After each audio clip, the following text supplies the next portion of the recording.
जन्नत कैसी होगी। कुरान और हदीस की रोशनी में क्या आपने कभी सोचा है कि अगर आज आपकी आंख बंद हो जाए और कल आपको जन्नत में दाखिल होने का मौका मिल जाए तो वो पहला लम्हा कैसा होगा, वो पहला सांस, वो पहला मंजर, वो पहला सुकून। क्या आप जानते हैं कि जन्नत वो जगह है जहाँ ना कोई खौफ होगा, ना कोई गम, ना कोई बीमारी, ना कोई जुदाई। आज हम बात करेंगे कि जन्नत कैसी होगी और वहाँ एक मुसलमान के लिए क्या क्या नेमतें होंगी। कुरान और हदीस की रोशनी में सूरह फजर की आयत नंबर 27 से 30 में अल्लाह इस कामयाब रूह से ख़िताब करते हैं। वो फरमाएगा, ए इत्मीनान वाली रूह, तू अपने रब की तरफ लौट चल, इस तरह के इससे तू राज़ी हो और वो तुझसे राज़ी। बस मेरे बंदों में शामिल हो जा और मेरी जन्नत में दाखिल हो जा। सोचिए, जब अल्लाह खुद आपको दावत देगा तो वो लम्हा कैसा होगा। जब आप जन्नत के दरवाज़ों के करीब पहुँचेंगे तो वहाँ खामोशी नहीं होगी बल्कि इस्तकबाल होगा।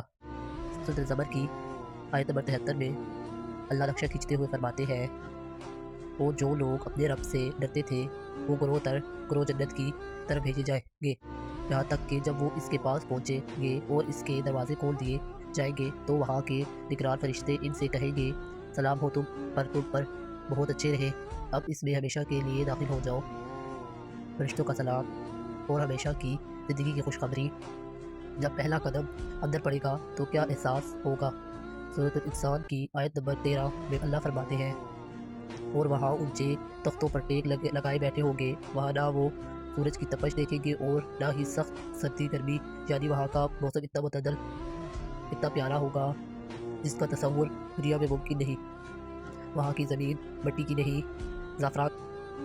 सही तिरमिज़ी की हदीस नंबर 2526 में नबी करीम ने फरमाया कि इसकी मिट्टी खालिस कस्तूरी है और इसकी ईंटें सोने और चांदी की है।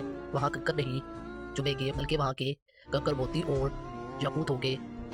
आइए ज़रा जन्नत के बागात की सैर करते हैं। सूरह गाशिया की आयत नंबर 10 से 16 में अल्लाह फरमाते हैं, वो आलिशान बाग, वहाँ वो कोई बेहुदा बात नहीं सुनेंगे। इसमें बहते हुए चश्मे होंगे, इसमें ऊंचे ऊंचे तख्त होंगे और आप खड़े खड़े होंगे और गाँव के तकिए कतार में लगे होंगे और नफीस मसनदें बिछी होंगी। ये वो आराम है जिसके लिए इंसान दुनिया में तरसता है।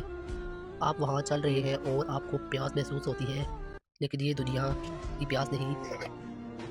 सूरह दहर की आयत नंबर 5 और 6 में अल्लाह फरमाते हैं, बेशक नेक लोग ऐसे जाम पिएंगे जिसमें काफूर की आमजिश होगी और एक चश्मा है जिससे अल्लाह के बंदे पिएंगे और जहाँ चाहेंगे उसकी नहरें बहा ले जाएंगे और खाने के लिए आपको मेहनत नहीं करनी पड़ेगी। सूरह हक़ा की आयत नंबर 23 में अल्लाह फरमाते हैं, इसके फलों के गुच्छे झुके होंगे, आप लेटे हों या बैठे फल खुद ब खुद आपकी पहुँच में आ जाएंगे।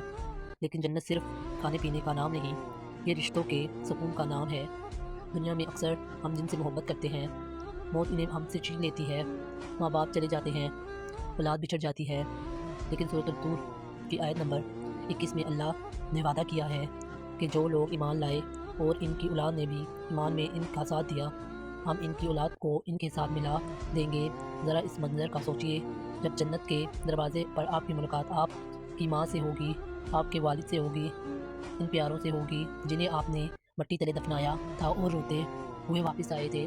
वहाँ कोई जुदाई नहीं होगी, हमेशा का साथ होगा, वहाँ कोई गम नहीं होगा, कोई उदासी नहीं।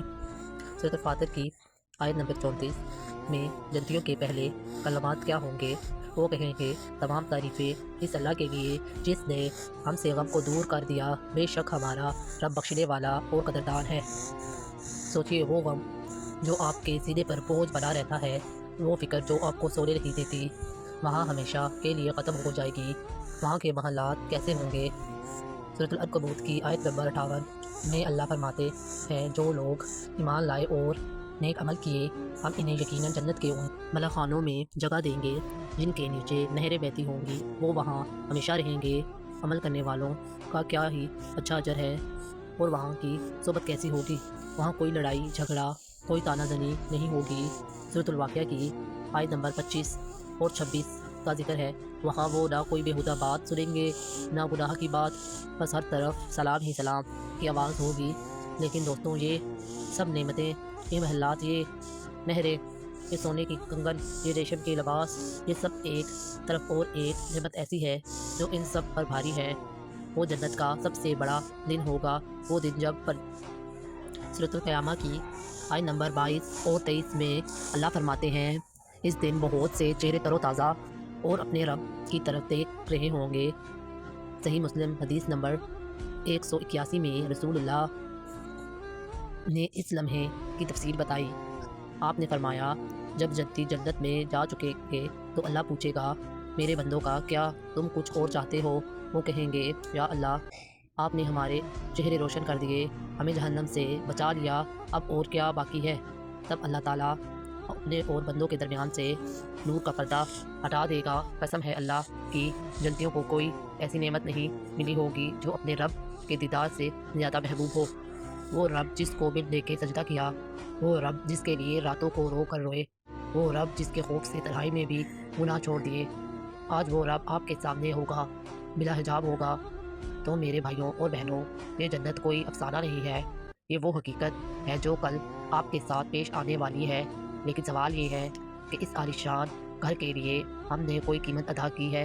اللہ تعالیٰ سورۃ العالمین کے آیت نمبر 133 میں ہمیں پکار کر کہتے ہیں، اور اپنے رب کی مغفرت کی طرف دوڑو، اور اس جنت کی طرف جس کی چوڑائی آسمانوں اور زمینوں کے برابر ہے، جو متقیوں کے لیے تیار کی گئی ہے۔